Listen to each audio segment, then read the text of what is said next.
أعوذ بالله من الشيطان الرجيم. بسم الله الرحمن الرحيم. نحمدك اللهم بك المعونة والتوفيق ومنك الهداية لأقوم الطريق بنور إرفانك نستديه إذا أظلمت الشبهات في دجنة الخطوب المدلهمات. والصلاة والسلام على محمد بن عبد الله وعلى آله وصحبه آمين آمين ثم آمين. أما بعد. Aki Ọlọ́run tí ó fi ọ̀nà mọ̀ wá, Ọlọ́run tó ṣe àlùbáríkà rẹ̀ àlàáfíà rẹ̀ fún wa dòní tá a fi gba Ramadan ẹlẹ́ẹ̀kejì. Ọlọ́run náà kó má ṣàṣọ́ wa di ìparí Ramadan insha Allah. Ìkẹ́ àti gẹ̀ fún Ànábì Muhammad sallallahu alayhi wa sallam, Ànábì tó fi ìlànà Ìsìlámù mọ̀ wá. Tí ó bá ń ṣe Ànábì Muhammad sallallahu alayhi wa sallam, àní máa ti ń jẹ́ Islam. Ànábì náà láti ìkẹ́ àti ìgẹ̀ fún. Kíkẹ́ náà kó máa dúró lórí Ànábì Muhammad sallallahu alaihi wasallam, kó máa bá gbogbo àwọn ẹni Ọlọ́run tàná tòní láti bẹ̀rẹ̀ Sheikh Adam Sheikh Kamaluddin bàbá alágbàjì. Àmín àmín. Akí gbogbo tó ń wò wá káàkiri, ọkùnrin obìnrin ni ọmọdé àgbàlagbà. Assalamu alaikum wa rahmatullahi wa barakatuh. Wa alaikum assalam wa rahmatullahi wa barakatuh. Tó lónìí ohun tá máa gbé yẹ̀wò ó ṣe pàtàkì, very very important fún gbogbo èèyàn kó máa tó ṣe pé púpọ̀ náà àwọn èèyàn ti kó sínú wàhálà náà. Àmọ́ àfikà ṣàlàyé fúnra wa bá ti mọ̀ pé ètò wa yìí ètò mímọ̀ ni a gbé kalẹ̀ pẹ̀lú làákàyè tiwa lórí agbọ́nrẹ̀ Al-Qur'ani la fi ń gbé kalẹ̀. Ohun tá a máa sọ lónìí òun náà ni wujubu shahr Ramadan. Àwọn nǹkan tó ṣe wípé ọ̀ranyàn ni fún yẹn tó bá fẹ́ gbààwẹ̀ kó máa yàní àwọn Ramadan yìí àwọn nǹkan lójú ọ̀ranyàn fún wa ká máa nínú ẹ̀ ká máa. Àfáwà tá ń pè ní Muraghi nínú tó yàtọ̀ pé ní Siraju Salik ó wá ṣàlàyé rẹ̀ fún wa títẹ̀lé Al-Qur'ani ẹ máa rí tó bá yá. Àfáwà ní awjibuhu bish-shahri wa bi-ihtilami wa dahha bil-aqli wa bil-islami wa niyyatun sabiqatun lil-fajri fi kulli sawmin wa kafat fi-sh-shahri.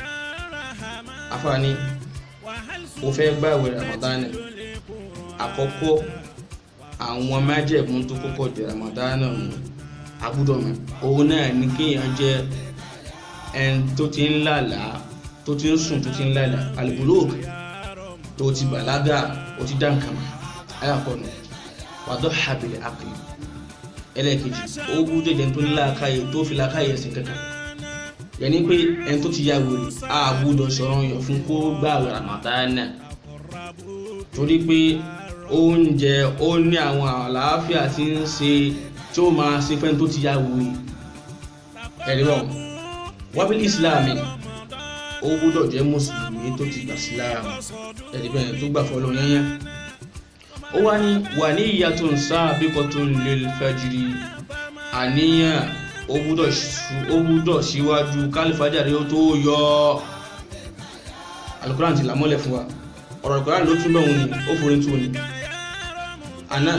Ọlọ́run ní kulu washrabu hatta yatabayyana lakumul khaytul abyadu minal khaytil aswadi minal fajri. ẹ̀rí bẹ́ẹ̀ Ọlọ́run ní ẹ máa jẹun kí kálífàjárì ó tó yọ, kẹ́ tó máa rí funfun kẹ́ tó máa rí lókè. ẹ̀rìbẹ̀ àfọwọ́tù gbogbo àwẹ̀dẹ̀ Ramadan yìí táwọn àgbà àwẹ̀ ẹran yẹn ni kàfàrà ni àbí àwẹ̀ pé àwẹ̀ tàtọ́hùrí ni ó gbúdọ̀ dàníyàn kálífàjárì ó tó yọ. ẹwà rí bẹ́ẹ̀ púpọ̀ náà àwọn èèyàn ti wá kó sí, àwọn tí máa ń ṣe tàtàjùdí yẹn wọ́n ti wá kó sí, wọ́n ní Ọlọ́run ó fi mọ̀ pé onífẹ̀ẹ́ òun ni àbí kò gba ọmọdé ò gbúdọ̀ máa gba àwẹ̀.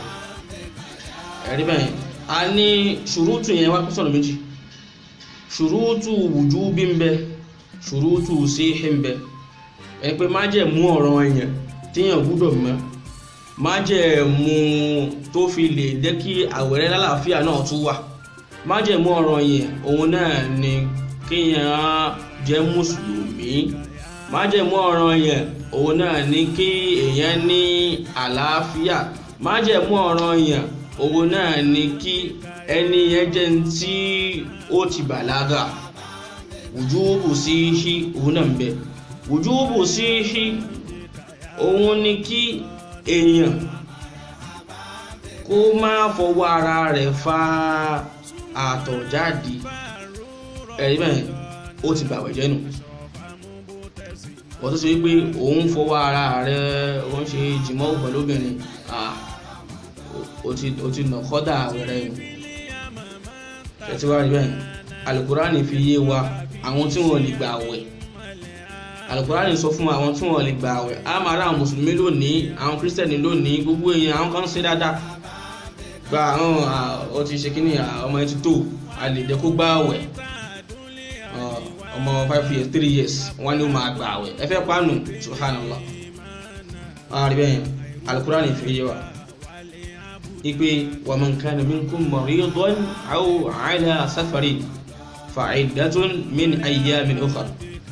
ẹ̀rí bẹ́ẹ̀ ẹnikẹ́ni nínú obìnrin ọkùnrin tó bá síìkì ẹ̀rí pé ó ń síìkì ẹ̀rí bẹ́ẹ̀ débi pé kò lè jẹun irú ẹni bẹ́ẹ̀ a fún ní àǹfààní kó fijọ́ náà lẹ̀ kó gbààwẹ̀ náà jọ míì.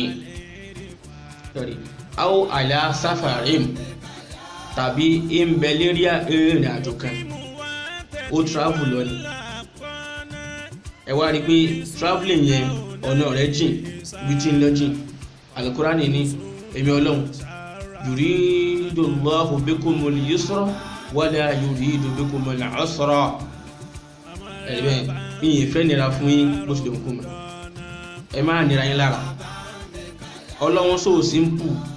ẹ̀rí bẹ́ẹ̀ àwọn ọ̀ràn èèyàn tó ṣe fún gbogbo èèyàn kó máa ṣe wọn ló ṣe sàmáà fún àyè wáyé táwa nílé mú àṣàmójúkú fúnra wa pé gba àwọn àfáà kan lè ní wọ́n máa lè kókó ìsìláàmù ò lè tóun ìsìláàmù ń rọ̀ débi gbẹ̀ àwa là ń la nǹkan tí ò làbọ̀ àwa là ń làbọ̀ra wa lọ́rùn kò sì rí bẹ́ẹ̀.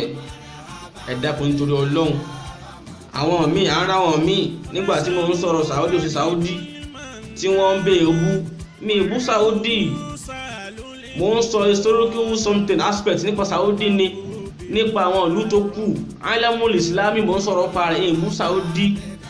àwọn kan sẹ́ndì sí mi pé àárípa mo rí pé ọmọ mọ̀dúnú mọ́ríkà sí ní ẹ́ bẹ́ẹ̀ ni ìjìyàn bàbá wọn kọ́ wọ́n tí ò dá wọn kọ́ wá ń tí ò dá ìmọ̀ lọ́ fi ń kọ́ wa ìmọ̀ àti khibura tó wà mahira ni wọ́n fi ń kọ́ wa. àwọn èlémí sẹ́dì kan sí mi lé ebú tó pọ̀ àmọ́ gbogbo ẹ̀ mo gbà mọ́ra nítorí Ọlọ́run nítorí Islam nítorí ìdí èyí ẹ̀jẹ̀ á mọ̀ ohun tá à ń bá sí. Ìsìláàmù kọ́ wa ká gbààwẹ̀ lórí àwọn ìlànà tó pọ̀ torí ìdí èyí. Assalamu alaikum wa rahmatullahi wa barakatuh.